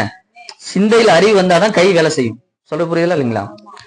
எந்த ஒரு வேலையா இருக்கட்டும், ஒரு வேலையா இருக்கட்டும், ஒரு பிசினஸ் பண்றவங்களா இருக்கட்டும், இந்த உலகத்துல எந்த வேலை செஞ்சாலும் அது முதல்ல தோன்றக்கூடிய இடம் அப்படின்னா சிந்தனை. அது அந்த மூளையில தோன்றினாதான் அந்த ஆவியில உங்களுக்கு அதை குறித்த ஞானமோ அதை குறித்த வெளிப்பாடுகளோ வந்தா மட்டும்தான் அந்த வேலை கையாகட்டும் அல்லது காலாகட்டும் கண்ணாகட்டும் இந்த உலக நம்ம சரீரத்தில் கூடிய எல்லா அவயங்களும் செயல்படுவதற்கு அதற்குரிய முதல் காரணம், அதற்குரிய ஆரம்பம் எங்கன்னா நம்முடைய சிந்தை. அல்லேலூயா. அது செயல்களாக இருந்தாலும் சரி அல்லது பாவமா இருந்தாலும் சரி, ஒரு மனுஷனுக்குள்ள பாவம் வர்றது முதல்ல எங்க ஆரம்பிக்கணும்னா சிந்தனை தான். அதை குறித்து ஒரு சின்ன சிந்தனை நமக்குள்ள பிசாசானம் லைட்டா விதைச்சிட்டு போவான். அந்த சிந்தனை பெருக பெருக பெருக அதை பத்தி நம்ம யோசிச்சுட்டே இருப்போம். இது ஒரு படமே பாக்குறான்னு வச்சுங்களேன், அதை குறித்த சிந்தனை அவருடைய அந்த சிந்தனையில ஓடிட்டு இருக்கும். அந்த சிந்தனை பெருக பெருக பெருக மீண்டும் மீண்டும் அந்த படத்தை பார்க்கணும் அப்படிங்கிற ஒரு இச்சையை அந்த சிந்தையானது உருவாக்குகிறது. எத்தனை பேர் புரியுது? அல்லேலூயா. அந்த சிந்தையில உருவாகக்கூடிய அந்த இச்சையானது அல்லது பாவமானதுதான் நம்முடைய செயலாக மாறுகிறது. அல்லேலூயா. அப்ப இந்த இடத்துல வேதம் சொல்லுகிறது, மாம்சத்தின்படி நடக்கிறவர்கள் மாம்சத்துக்குரியவைகளை சிந்திக்கிறார்கள், ஆவியின்படி நடக்கக்கூடிய நீங்களும் நானும் ஆவிக்குரியவைகளை நாம் சிந்திக்கிறோம். அல்லேலூயா. நாம் எதுக்குரிய சிந்திக்கிறோமா? சிந்திக்கிறோமா? அல்லேலூயா. நம்முடைய சிந்தனை எப்படிப்பட்டதாக முதல்ல இருக்கணும்னா ஆவிக்குரிய சிந்தனையாக இருக்க வேண்டும். முதல்ல உங்களுக்குள்ள ஒரு பிசாசானவன் ஒரு விதையை விதைக்கும் பொழுது, ஏதோ ஒரு பாவம், நான் ரட்சிக்கப்பட்டுட்டேங்க, ஒன்னு ஞானஸ்தானம் எடுத்துட்டு முதல்ல பவுல் எழுதினார்ல, பாவம் உங்களை மேற்கொள்ளாதுன்னு எழுதினார் இல்லையா? அப்ப பாவம் உங்களை மேற்கொள்ளாதுன்னு பவுல் எழுதிட்டாரு. அப்ப பாவம் என் வாழ்க்கையில வருமா வராதா அப்படின்னா கண்டிப்பா பாவம் என்ன வரும். அல்லேலூயா. இயேசு கிறிஸ்து சிலுவையில அறையப்படும் அந்த கடைசி வரையும் என்ன பண்றா, பிசாசு துரத்திட்டே இருக்கான். கடைசியில போய் நீ தேவனுடைய குமாரனால் கீழே இறங்கி வரும் அப்படின்னு கூப்பிடுறான். அப்போ இயேசு இந்த உலகத்துல வந்ததுக்கான நோக்கம் என்ன? சிலுவையில அவர் பலியாகணும் அப்படிங்கிறதுக்காக தான் இந்த உலகத்துல வர்றாரு. அப்ப இந்த இடத்துல பிசாசு அந்த இடத்துல கூப்பிடுறான், நீ தேவனுடைய குமாரனால் மேல இருந்து கீழே இறங்கி வா அப்படின்னு கூப்பிடுறான். அப்ப அதுபோல நாம் இந்த உலகத்தை விட்டு போறது, அதாவது நம்முடைய மரணம் முந்தியோ இயேசு கிறிஸ்துவோட வருகை முந்தியோ கடைசி வரையும் பிசாசானவன் நம்மை வீழ்த்துவதற்காக போராடி கொண்டே இருப்பான். அல்லேலூயா. நம்முடைய விட்டு வந்த பாவம் அதை மறந்துட்டு நமக்கு முன்னாடி பழைய பாவம் நிறைய செஞ்சுட்டு இருந்திருப்போம். அந்த பாவத்தை மீண்டும் மீண்டும் என்ன பண்ணுவான்? அதை தூண்டுவான். அல்லது புதுசா புதிய புதிய காரியங்களோட மனசுல தூண்டுவான். அப்ப இந்த பாவத்தை உங்கள் மீது செலுத்தி எப்படியாவது உங்களை தேவனை விட்டு வழிவிலக பண்ண வேண்டும் என்பதுதான் யாரோட வேலை? பிசாசோட வேலை. அல்லேலூயா. அப்ப கடைசி வரையும் அவன் உங்களோட போராடிக்கிட்டு இருப்பான். அப்ப போராடும் பொழுது உங்களுக்குள்ளே ஒரு சின்ன விஷயத்தை உங்களுடைய சிந்தையில போடுவான். ஏதோ ஒரு காரியம், ஏதோ ஒரு பாவமா இருக்கணும், இல்ல உலக சிந்தனை. இப்போ நம்ம பொதுவாகவே பாத்தீங்களேன், நமக்கு தேவனை துதிக்கணும் ஆராதிக்கணும்னா நம்ம மனசுல வேற எந்த கவலையோ எந்த பாரமே இருக்கக்கூடாது இல்லையா? அப்படித்தானே? ஏதாவது ஒரு கவலை நமக்குள்ள வந்துட்டாவே நம்மளால ஒரு மனசுல ஒரு மன ஆழத்தில் இருந்தோ அல்லது முழு மனதோட தேவனை துதிப்பதற்கோ ஆராதிக்க நம்மளால முடியல. அப்படியா? உண்மையா போய்ங்களா?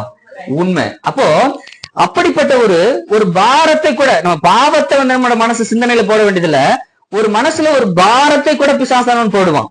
அல்லேலூயா. ஒரு சில பேர் பாத்தீங்க அப்படின்னா வீடு கட்டணும்னு ஆரம்பிச்சிருவாங்க. அந்த வீடு கட்டுறதுக்கு எங்களுக்கு பணமே இருக்காது. லோன் போடுவாங்க, இப்ப கையில கடன் வாங்குவாங்க, இப்படி எல்லாம் பண்ணுவாங்க. அது கூட அவங்களுடைய மனசுல என்ன பண்ணுனா ஒரு பாரமா நிக்கும். அவங்களுக்கு பொதுவா நம்ம கிறிஸ்தவர்கள் கடன் வாங்கக்கூடாது அப்படின்னு வேதம் சொல்லுது. நீ கடன் வாங்காத இருப்ப, நீயோ கடன் கொடுப்பா அப்படின்னு வேதம் சொல்லுகிறது. அப்ப நம்ம கடன் வாங்கக்கூடாதுங்க தான் நம்முடைய வேதம். அப்போ ஒரு கடன் வாங்கும் போது கூட நம்மளுடைய மனசுல ஒரு பாரத்தை வந்து பிசாசானவன் நம்முடைய விதைக்கிறான். அந்த பாரமானது இது கடன்கிறது நம்ம ஒரு எக்ஸாம்பிளா சொல்றேன். இது என்ன தேவைகளா இருக்கலாம், நம்மளுடைய வீட்டு தேவைகளா இருக்கலாம், இது வேற ஒரு ஆசையா இருக்கலாம், பிள்ளைகளை படிக்க வைக்கிறது, என்ன தேவைகளா வேணா இருக்கலாம், அல்லது பிள்ளைகளை குறித்த பாரம், உலகத்தை குறித்த பாரம், நம்ம குடும்பத்தை குறித்த பாரம், எது வேணாலும் இருக்கலாம். நம்முடைய மனசுல, அதாவது நம்முடைய சிந்தையில ஒரு சின்ன விஷயத்தை கொண்டாந்து பிசாசானவன் ஒரு விதையை போட்டுட்டு அவன் பாட்டு போயிட்டே இருப்பான்.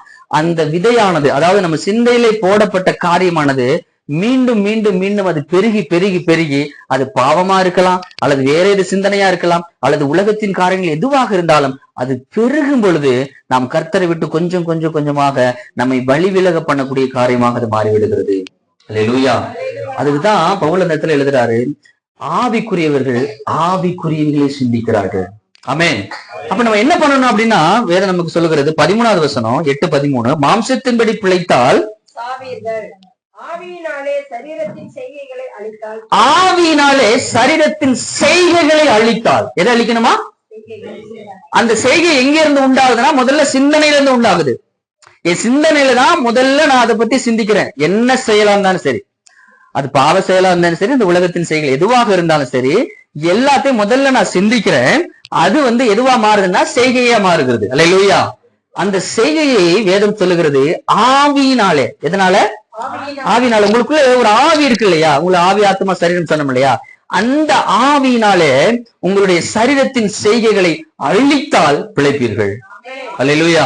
இந்த இடத்துல மாம்சத்தின் பிழைத்தால் சாவீர்கள் அப்படின்னு சொல்லுது இல்லையா, ஒரு சாவை குறித்து, அதாவது ஒரு மரணத்தை குறித்து இந்த வேதம் சொல்லுகிறது. 2 வகையான மரணம் உண்டு. ஒண்ணு மாம்சமான மரணம், அந்த ஜீவன் நம்முடைய உயிரானது, நம்முடைய ஆத்மாவானது இந்த சரீரத்தை விட்டு போகக்கூடியது ஒரு மரணம். இது வந்து மாம்சத்துக்குரிய மரணம். இன்னொரு மரணம் உண்டு, ஆவிக்குரிய மரணம். எதுக்குரிய மரணம்? ரட்சிக்கப்பட்டிருக்க ஒரு நிறைய பேரை பாருங்களேன், அவங்க ப்ராப்பர் கடைசி ஏன் சர்ச்சுக்கு சரியா வர மாட்டேங்கிறாங்க, ஏன் பின்மாற்றம் அடைகிறாங்க, ஏன் மீண்டும் ஒரு தவறான வழியில வந்து போறாங்க அப்படின்னா, அவர்களுக்குள்ளே ஒரு ஆவிக்குரிய மரணம் வருகிறது. அல்லேலூயா. சவுலை குறித்து வேதம் சொல்கிறது, அவன் சவுலை விட்டு பரிசுத்த ஆவியானவர் நீங்கினார், பொல்லாத ஆவி அவனுக்குள்ளே இறங்கினது அப்படின்னு வேதம் சொல்லுகிறது. அல்லேலூயா. எப்பொழுது நாம் அந்த ஆவியானவர், நாம் பெற்றுக்கொண்ட அந்த ஆவி இருக்கு இல்லையா, ஒண்ணு நமக்குள்ள ஒரு ஆவி இருக்கு, இன்னொன்னு நம்ம வந்து நாம் பெற்றுக்கொண்ட பரிசுத்த ஆவியானவர். அல்லேலூயா. எல்லாருக்குமே பரிசுத்த ஆவியை பெற்றிருக்கோமா இல்லையா? ஆமென். அல்லேலூயா. ஆவியாங்கிறது நம்ம நல்லா கொட்டடிக்கும் போது நல்ல சத்தமா ஜெபம் பண்ற அது மட்டும் ஆவியானவர் இல்ல, நம்ம வழி நடத்துகிறவரே ஆவியானவர் தான். யாரெல்லாம் ரட்சிக்கப்படுகிறோமோ ஆவியானவர் அவருக்குள்ளே இறங்கி வருகிறார். அல்லேலூயா. இயேசு கிறிஸ்து ஞானஸ்நானம் எடுத்து கரையேறும் போது ஆவியானவர் புறாவடியில அவர் வந்து இறங்கினார் அப்படின்னு வேதம் சொல்லுகிறது. அல்லேலூயா. அப்ப நான் ரட்சிக்கப்படும் பொழுது, ஞானஸ்நானம் எடுக்கும் பொழுது நாம் அடக்கம் பண்ணப்பட்டு நாம் ஒரு புது மனுஷனாக, புது சிருஷ்டியாக வரும் பொழுது நாம் ஒரு பாவம் இல்லாத ஒரு மனுஷனா வெளில வர்றோம். அப்பொழுதே ஆவியானவர் நம்ம மீது புறாவடியில் வந்து இறங்குகிறார். ஆனா நம்முடைய ஆவிக்குரிய கண்கள் அதை பார்க்கிறது இல்லை. அல்லேலூயா. நமக்கு திறக்கப்படவில்லை, நம்முடைய ஆவிக்குரிய கண்கள் என்ன பண்ணப்படவில்லை, திறக்கப்படவில்லை. அது வந்து எப்பொழுதுமே வெளிப்படணும் அப்படின்னு அவசியம் கிடையாது. ஆனா நமக்குள்ள ஆவியானவர் தங்கி வாசம் பண்ணக்கூட வேதம் சொல்கிறது, நம்முடைய சரீரமானது தேவன் தங்கி வாசம் பண்ணக்கூடிய ஆலயமாக இருக்கிறது. நம்ம தேவன்கிறது இந்த இடத்துல ஆவியானவர், ஆவியான திரித்துவத்துல இருக்கக்கூடிய இந்த ஆவியானவர் தங்கி வாசம் பண்ணக்கூடிய ஆலயமாக இந்த சரீரம் இருக்கிறது. அல்லேலூயா. அப்போ இந்த மாம்சத்தின்படி நடவாமல் ஆவியின்படி, அப்ப அதான் சொன்ன மரணம், ஆவிக்குரிய மரணத்தை பத்தி நான் சொன்னேன். ஆவியானவர் நம்மை விட்டு விலகுவதும் ஒரு ஆவிக்குரிய மரணம். விலகுவார் ஆவியானவர் நம்மை விட்டு விலகுவார். நம்ம கர்த்தரை விட்டு தூரம் போகும் பொழுது ஆவியானவர் நம்மை விட்டு தூர போவார். தாவீது எழுதுகிறார், பரிசுத்த ஆவி என்னை விட்டு எடுத்துக்கொள்ளாமலும் உங்கள் சமூகத்தை விட்டு என்னை விளக்காமலும் பரிசுத்த ஆவி என்னை விட்டு எடுத்துக்கொள்ளாத இருப்பீராக அப்படின்னு தாவீது பாடுறாரு. அல்லேலூயா. அப்ப இந்த பரிசுத்த ஆவியானவரை என்னை விட்டு எடுத்துக்கொள்ளாதீங்க அப்படின்னு கெஞ்சி மன்றாரு. ஏன்னா நான் வந்து பாவம் செஞ்சுட்டேன், நான் குற்றம் செஞ்சுட்டேன், கர்த்தருக்கு விரோதமான காரியங்களை செஞ்சுட்டேன், அப்ப பரிசுத்த ஆவி என்னிடத்துல இருந்து எடுத்துக்கொள்ளாதிரும் அப்படின்னு தேவனிடத்துல அவர் கெஞ்சி மன்றாடுகிறார். அப்போ அந்த ஆவிக்குரிய மரணம், அப்ப மாம்சத்தின்படி பிழைத்தால் சாவீர்கள் அப்படின்னா என்ன அர்த்தம்னா, நான் ஆவிக்குரிய மரணம் அடைவேன். கொஞ்சம் கொஞ்சமா நம்ம வாழ்க்கையை வந்து ரட்சிக்கப்பட்டுட்டோம், அந்த முடிவு பரியந்தம், கடைசி பரியந்தம் நம்ம வந்து தேவன் கர்த்தருக்குள்ள வாழ வேண்டும் என்பதற்காக தான் நம்ம அழைக்கப்பட்டிருக்கோம். ஆனால் எப்பொழுது நம்ம கர்த்தரை விட்டு விலகுறோமோ, கொஞ்சம் கொஞ்சமா நம்ம தூரம் போகும் பொழுது நாம் எங்க போறோம் அப்படின்னா ஆவிக்குரிய ஒரு மரணத்துக்கு நேராக போகிறோம். அல்லேலூயா. அப்ப மாம்சத்தின்படி பிழைத்தால், என்னுடைய மாம்சத்தின்படி நான் பிழைத்தால் நான் சாவேன். ஆனால் வேதம் சொல்லுகிறது ஆவியின்படி, ஆவியினாலே சரீரத்தின் செய்கைகளை அழித்தாள். அல்லேலூயா. அப்ப பிசாசு விதைக்கக்கூடிய அந்த பாவமாகட்டும், அல்லது உங்களுக்குள்ளே பிசாசு விதைக்கக்கூடிய அந்த சிந்தனை, உங்களுக்குள்ள ஒரு நெருக்கமா இருக்கலாம், ஒரு பிரச்சனையா இருக்கலாம், ஒரு போராட்டம் இருக்கலாம். ஏன்னா வேதம் சொல்லுகிறது ஆவிக்குரியவர்களுக்கு என்ன உண்டு? இந்த உலகத்தில் போராட்டம் உண்டு, உபத்திரவம் உண்டு. இந்த உபத்திரவம் உண்டு அப்படின்னா என்ன அர்த்தம்னா, அந்த உபத்திரவத்தின் மூலமாக பிசாசு நம்மளை என்ன பண்றான்னா, நம்மை தேவனை விட்டு விலக்குவதற்கு ட்ரை பண்றான். அப்ப உத்தரவு வரும்பொழுது நம்ம ஒரு நிறைய பேரை நம்ம பாக்குறோம், நிறைய ஆவிக்குரியவர்கள் அவர் வாழ்க்கையில் ஏதாவது ஒரு பிரச்சனை. எனக்கு தெரிஞ்ச ஒரு சகோதரி இருக்காங்க, திடீர்னு அவங்க அப்பா இறந்துட்டாங்க. ரொம்ப நல்லா இருந்தவர் தான், திடீர்னு ஒரு சரீரம் உடம்பு சரியில்லாம இறந்துட்டாங்க. அப்ப அதுல இருந்து அவங்க ரொம்ப நாள் ஜெபமே பண்ணல. ஏன் எங்க அப்பாவை நீங்க எடுத்தீங்க, என்கிட்ட சொல்லாம எதுக்கு எடுத்தீங்க, எப்படி நீங்க எடுக்கலாம் அப்படிங்கிற ஒரு அந்த ஒரு ஒரு அவரு அது கர்த்தரை விட்டு விலகி போகக்கூடிய ஒரு சூழலையை நம்ம பார்க்கிறோம். அப்போ அது போல அல்லாமல், அல்லேலூயா, அப்போ கர்த்தரை விட்டு நம்ம வழிவிலைக்கு போகாமல் எந்த ஒரு சூழ்நிலையா இருந்தாலும், அது பாவம் நமக்குள்ள மாம்சத்தின்படி பாவம் வந்தாலும் சரி, அல்லது இந்த உலகத்தின் காரியங்கள் ஏதேனும் நமக்குள்ள இப்படிப்பட்ட ஒரு போராட்டம் வந்தாலும் அது குறித்து வேதம் சொல்லுகிறது, அது மாம்சத்தின் கிரியைகள் அல்லது மாம்சத்தின் செயல்கள் அப்படின்னு சொல்லுகிறது. அது எங்கேருந்து வந்துச்சு? முதல்ல பிசாசு நம்முடைய சிந்தையில கொண்டு வரான். அந்த சிந்தையில வந்து அந்த பாவமானது அல்லது மாம்சத்தின் கிரியைகளானது நமக்குள் நம்முடைய மாம்சத்திலிருந்து செயல்களாக வெளிப்படுகிறது. அல்லேலூயா. அந்த செயல்களை தான் வேதம் நமக்கு சொல்லுகிறது, உம்முடைய ஆவியினாலே அந்த மாம்சத்தின் கிரியைகளை, மாம்சத்தின் செயல்களை அழித்தீர்களானால் நீங்கள் பிழைப்பீர்கள். ஆமென். அல்லேலூயா.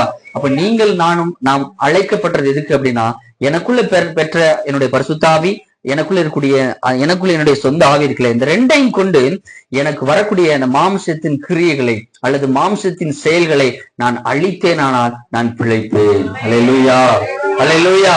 அப்ப நான் பிழைக்க வேண்டும் என்றால் சுருக்கமா நம்ம சொல்ல போனா, அவருடைய பிரமாணம் நம்ம என்னை விடுதலை ஆக்கிடுச்சு. என்ன பிரமாணம் அப்படின்னா, கிறிஸ்து இயேசுவினாலே ஜீவனுடைய ஆவியின் பிரமாணம், அதாவது கிருபை பிரமாணம் நம்மை விடுதலை ஆக்கிடுச்சு. அது என்ன பிரமாணம்? அவரு கொடுத்த அந்த பிரமாணத்துடைய ஒரு கரு என்ன அப்படின்னா, தேவனாகிய கர்த்தரிடத்தில் முழு மனதோடும் முழு ஆத்மாவோடும் முழு மனதோடும் அன்பு கூர்வாயாக. ரெண்டே பிரமாணத்தை அவர் இந்த உலகத்துல இயேசு கொண்டு வந்தார். ஒன்று வந்து உன்னுடைய முழு இருதயத்தோடும் முழு பலத்தோடும் முழு ஆத்மாவோடும் உன் தேவனாகிய கர்த்தரிடத்தில் அன்பு கூர்வாயாக. இரண்டாவது பிரமாணம், உன்னை நீ அன்பு கூறுவது போல இந்த உலகத்து பிறரையும் அன்பு கூர்வாயாக. இந்த பிரமாணத்தை தான் அந்த இயேசு இந்த உலகத்துல அந்த பிரமாணத்தை கொண்டு வந்தார். அதன் மூலமாக தான் நாம் அத்தனை பேரும் விடுவிக்கப்பட்டிருக்கிறோம். ஆமென். அல்லேலூயா, அல்லேலூயா. அதே 8ஆம் அதிகாரம் 36, கிறிஸ்துவின் அன்பை விட்டு நம்மை பிரிப்பவன் யார்? உபத்திரவமோ, வியாகுலமோ, துன்பமோ, பசியோ, நிர்வாணமோ, நாசபோசமோ, பட்டயமோ, இவைகள் எல்லாவற்றிலேயும் நாம் நம்மில் அன்பு கூறுவராலே முற்றிலும் ஜெயம் கொள்ளுகிறவராக இருக்கிறோம். அல்லேலூயா. மரணமானாலும் ஜீவனானாலும் தேவ தூதர்களானாலும் அதிகாரங்களானாலும் வல்லமையினாலும் நிகழ்வு காரியங்களானாலும் வரும் காரியங்களானாலும் உயர்வானாலும் தாழ்வானாலும் வேற எந்த சிருஷ்டியானாலும் நம்முடைய கர்த்தராகிய கிறிஸ்து இயேசுவினிடத்திலிருந்து அவருடைய தேவ அன்பை விட்டு நம்மை பிரிக்க மாட்டாது என்று நிச்சயித்திருக்கிறேன். அல்லேலூயா. நான் ஆவியிலே நடத்தப்படணும் அப்படின்னா கிறிஸ்துவுடைய அன்பை விட்டு நான் பிரிக்காதிருக்கப்படணும். அழகா பவுல் எழுதுறா பாருங்க, இந்த உலகத்துல எந்த காரியமே என்னை வந்து என் இயேசு கிறிஸ்து மீது அல்லது தேவன் மீது கொண்டிருக்கக்கூடிய அன்பை என்னை விட்டு பிரிக்காது அப்படின்னு ஒரு ஸ்ட்ராங்கான ஒரு ஸ்டேட்மெண்ட் கொடுக்கிறார். அல்லேலூயா. எதுவுமே என்னை வந்து பிரிக்காது. இந்த உலகத்துல எந்த காரியமும் என் வாழ்க்கையில வந்து இது பாவமானாலும் சரி, ஏன்னா பாவம் என்னை மேற்கொள்ளாது. ஆனால் இந்த உலகத்தின் எந்த காரியங்களும், இந்த உலகத்தின் மாம்சமான எந்த காரியங்களும் என்னை என் தேவன் மீது கொண்டு, ஏன்னா தேவன் தன்னுடைய நம் மீது கொண்ட அன்பு நிமித்தம் தான் இயேசுவை இந்த உலகத்துல அனுப்பித்தார். அல்லேலூயா. அதே போல நானும் என் தேவனிடத்தில் அன்பு கொண்டிருக்கிறேன். அந்த அன்பை இந்த உலகத்தில் எந்த காரியம் எழுதுறதெல்லாம் எதுவுமே சர்வசாதாரணம் இல்லை. ஏன்னா அவ்வளோ பாடுகளை அனுபவித்தவர்தான் யாரு? பவுல். சுவிசேஷத்தை அறிவிக்கும்படியாக அத்தனை இடங்கள் அவர் அடிக்கப்படுகிறார். இயேசு கிறிஸ்துவை போல 39 அடிகளை, அதாவது 1 குறைய 40 அடிகளை நான் வாங்கினேன்னு சொல்றாரு. அப்ப எல்லா இடங்களிலும் அவர் அடிக்கப்பட்டாலும் ஒடுக்கப்பட்டாலும் அவர் சொல்றாரு, அந்த தேவன் மீது கொண்ட அந்த அன்பை விட்டு என்னை பிரிக்காதிருப்பதாக. அல்லேலூயா. அது போலதான் நாமும் நமக்கு வரக்கூடிய இந்த மாம்சத்தின் கிரிகள், அவருடைய நோக்கமே என்ன அப்படின்னா தேவனுடைய அன்பை விட்டு நம்மை பிரிப்பதுதான் பிசாவுடைய வேலை. அப்ப நம்முடைய பிரதான காரியம் என்ன அப்படின்னா, நமக்குள்ள இருக்கக்கூடிய ஆவை கொண்டு அந்த மாம்சத்தின் கிரியைகளை அவன் சிந்தையில கொண்டு வந்த அது கிரியைகளாக செயல்களாக நம்முடைய மாம்சத்துல வெளிப்படும் பொழுது எனக்குள்ள இருக்கக்கூடிய இந்த ஆவியை கொண்டு என் மாம்சத்தில் வெளிப்படக்கூடிய அந்த கிரியைகளை நான் அழிக்க வேண்டும். அதற்கு எனக்கு துணை செய்கிறதுனா தேவனின் மீது கொண்டிருக்கக்கூடிய அன்பு, நான் அவர் மீது கொண்டிருக்க அன்பு. அல்லேலூயா, அல்லேலூயா. இந்த அன்பு யாரையும் நம்மை வந்து கிறிஸ்துவ விட்டு பிரிக்காது. எந்த சூழ்நிலை வந்தாலும் அந்த அன்பு நம்ம விட்டு பிரிக்காது. என்ன வேணாலும் பிசாசு கொண்டு வரட்டும், எவ்வளவு பெரிய மாளிகை காமிக்கட்டும், எவ்வளவு பெரிய இந்த சொல்லலாம் உனக்கு நான் கோடிக்கணக்கில் பணம் கொடுக்கட்டும், எதுவுமே கிறிஸ்து மீது நாம் கொண்டிருக்கக்கூடிய அன்பு அல்லது தேவன் நம் மீது கொண்டிருக்கக்கூடிய அன்பை அது எதுவுமே நம்ம பிரிக்காததுதான் உண்மையான கிறிஸ்தவனுடைய வாழ்க்கை. அல்லேலூயா. நம் தேவன் நம்முடைய ஆவியை கொண்டு நம்முடைய மாம்சத்தின் கிரியைகளை அழிக்க வேண்டும். அது எது நமக்கு உதவி செய்யும் அப்படின்னா தேவன் மீது நாம் வைத்திருக்கக்கூடிய அன்பு. அதை அன்பை எப்படி வெளிப்படுத்துவோம்? எப்படி அன்பை நம்ம வெளிப்படுத்துவோம்?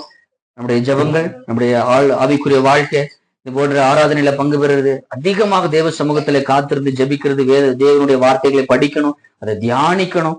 இதுதான் நாம் தேவனோடு கொண்டிருக்கூடிய அன்பை வெளிப்படுத்தும். ஒரு கணவன் மனைவி 2 பேர் இருக்காங்க. கணவன் ஒரு இடத்துல இருக்காரு, மனைவி ஒரு இடத்துல இருக்காங்க. அவங்களுக்குள்ள அன்பு பெருகுமா? பெருகாது. என்னன்னா எப்போதுமே அவர் ஒன்றை நின்றிருப்பாங்க, ஒருவர் கூட பேசிட்டே இருப்பாங்க, சண்டை கூட போடுவாங்க.